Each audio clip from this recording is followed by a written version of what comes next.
গামিনের notebook হিউনো জ্বালাতে লাগে। গামিন যখন নোটবুক নেওয়ার জন্য আগে যায়, হিউনো কুড়াল দিয়ে ওকে মারতে লাগে, কিন্তু গামিন সব মারগুলো ডজ করে, ওর কিছু হয় না। গামিনের চোখ শুধু ওই নোটবুকে ছিল। হিউনো বলে, কোথায় দেখছো তুমি, আমার দিকে তাকাও। তারপর ও গামিনের ওপর হাত তোলে, কিন্তু গামিনের একটা মারেই হিউনো নিচে পড়ে যায়। হিউনোর এমন অবস্থা দেখে ক্লাসের বাচ্চারা নিজেদের মধ্যে কথা বলতে লাগে যে এই ছেলেটা গামিন কোথা থেকে এসে গেছে, আরে হিউনোকে কি করে মারছে।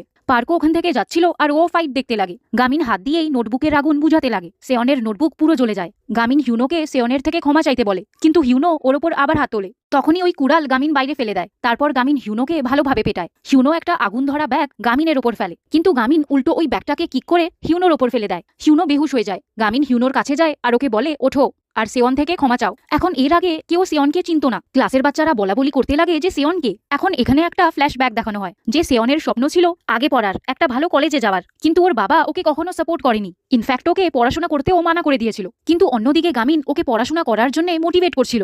সেয়ন গামিনের কাছে যায় আর ওর জ্বলা হাত দেখে।